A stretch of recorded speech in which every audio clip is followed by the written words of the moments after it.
आज हम हिंदी पाठ्य पुस्तक अध्याय 8 पाठ का नाम है पिता का पत्र।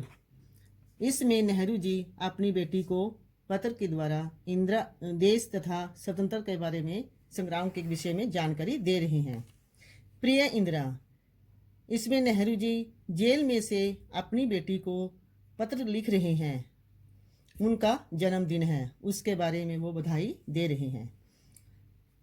जन्मदिन पर तुम्हें कई उपहार मिलते रहे हैं, शुभकामनाएं भी दी जाती रही हैं, पर इस जेल में बैठा तुम्हें क्या उपहार दे सकता हूँ। हाँ, मेरी शुभकामनाएं सदा तुम्हारे साथ रहेंगी। क्या तुम्हें याद है जॉन ऑफ आर्क की कहानी? तुम्हें कितनी अच्छी लगी थी। तुम स्वयं भी तो उसकी तरह बनना चाहती थी, पर साधारण पुरुष तथा स्त्रियां इतने साहसी नहीं होते। वह तो अपने प्रतिदिन के कार्यों, बाल बच्चों तथा घर की चिंताओं में फंसे रहते हैं, परंतु एक समय ऐसा आ जाता है कि किसी महान उद्देश्य की पूर्ति के लिए सभी लोगों में असीम उत्साह भर जाता है। साधारण पुरुष वीर बन जाते हैं और स्त्रियां वीरांगनाएं। बच्चे, यहाँ पे नेहरू जी कह रहे हैं तुम्हें जॉन ऑफ आर्क की कहानी बहुत अच्छी लगी थी, पत्र के द्वारा लिखकर बोल रही हैं वो, और तुम भी उसके जैसी बनना चाहती थी।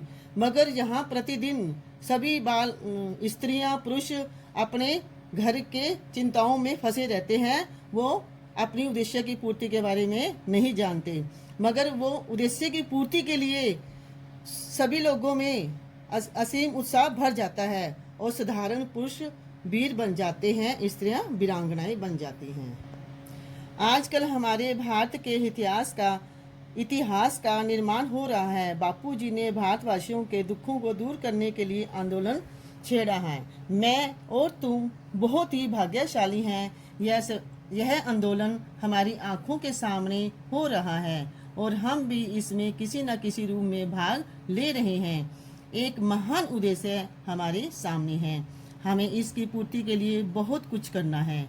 अब सोचना यह है कि इस महान आंदोलन में हमारा कर्तव्य क्या है, इसमें हम किस तरह भाग लें।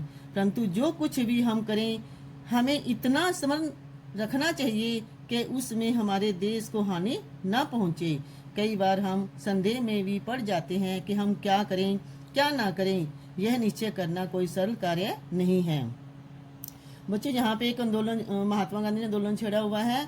उसमें नेहरू जी कह रहे हैं हम भी, हमारी आंखों के सामने हो रहा है और हम आंदोलन में ऐसा काम करें भी सारा किसी को संदेह भी ना हो और देश को हानि भी न हो। जब भी तुम्हें कोई ऐसा संदेह हो तो ठीक बात का निश्चय करने के लिए मैं तुम्हें एक छोटा सा उपाय बताता हूँ। तुम कोई भी कार्य ऐसा ना करना जिसे दूसरों को छिपाने की इच्छा तुम्हारे मन में उठे। बात को छिपाने की इच्छा तभी होती है जब तुम कोई गलत कार्य करते हो। बच्चे, यहाँ पे नेहरू जी कहते हैं कि हमें कोई कार्य ऐसा नहीं करना चाहिए जिसे हमें दूसरे से छुपाना पड़े। बहादुर बनो और कुछ स्वयं ही ठीक हो जाएगा। यदि तुम बहादुर बनोगी तो तुम ऐसी बात नहीं करोगी जिससे तुम्हें डरना पड़े, जिससे करने से लज्जित होना पड़े। बच्चे, जहाँ पे नेहरू जी गांधी जी को इंदिरा गांधी को बोल रहे हैं तुम बहुत बहादुर बनो, इससे तुम्हें डरना नहीं पड़ेगा। तुम्हें यह तो मालूम ही है बापूजी के नेतृत्व में स्वतंत्रता का आंदोलन चलाया जा रहा था, उसमें छिपाकर रखने जैसी कोई बात नहीं है। हम भी तो सभी काम दिन के उजाले में करते हैं। अच्छा बेटी, अब विदा। अब यहाँ पे उसने पत्र अपना समाप्त कर दिया। भारत की सेवा के लिए तुम बहादुर सिपाही बनो, यही मेरी शुभकामना है। तुम्हारा पिता जवाहरलाल नेहरू।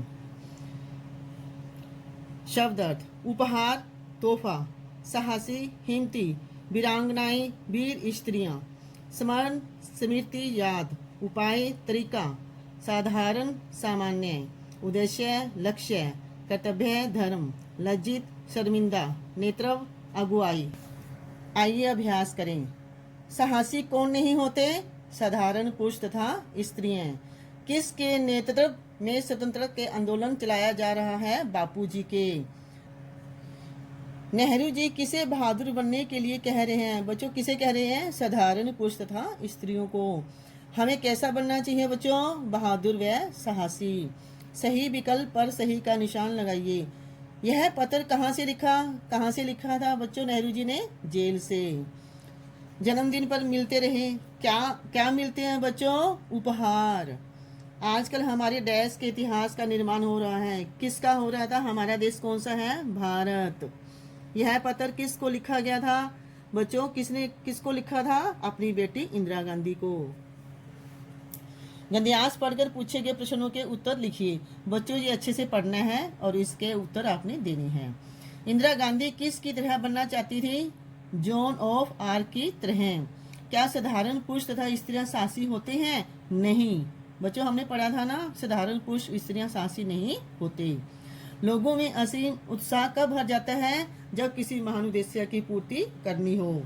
साधारण पुरुष क्या बन जाते हैं? जब उसके मन में असीम उत्साह भर जाता है तो वो वीर बन जाते हैं। उचित शब्द लिखकर स्थानों की पूर्ति कीजिए। मेरी डैश सदा तुम्हारे साथ रहेंगी, शुभकामनाएं। साधारण पुरुष डैश बन जाते हैं, स्त्रियां डैश। साधारण पुरुष क्या बन जाते हैं बच्चों? वीर। और स्त्रियां क्या बन जाती हैं? वीरांगनाएं।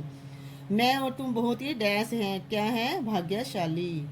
कई बार हम डैश में भी पड़ जाते हैं, संदेह।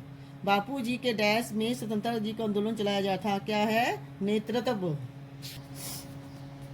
पाठ में पहले क्या आया फिर क्या हुआ? क्रम से लिखिए। बच्चों ये लाइनें हैं, सबसे पहले लाइन कौन सी आई, उसके बाद कौन सी आई? ये है। सबसे पहले हमारी ये वाली लाइन आई है, जन्मदिन पर तुम्हें कोई उपहार मिलते रहे। फिर आई है, साधारण पुरुष तथा स्त्रियां इतने साहसी नहीं होते। इस महान आंदोलन में हमारा कर्तव्य क्या है? 4 नंबर पे है, बहादुर बनो, सब कुछ स्वयं ठीक हो जाएगा। फिर भारत की सेवा के लिए तुम बहादुर सिपाही बनो। निम्नलिखित प्रश्नों के उत्तर लिखिए। बच्चों ये सारे प्रश्न हैं, मैं उत्तर भेज दूंगी, सारे पढ़कर ध्यान से करना। बच्चों आज हमारा सिलेबस पूरा हो गया है, 1 से लेके 8 पाठ तक हमारा सिलेबस है। आपने सारा काम पूरा करना है, जितना भी अधूरा काम होगा आप उसको कंप्लीट पूरा कर लेना। धन्यवाद।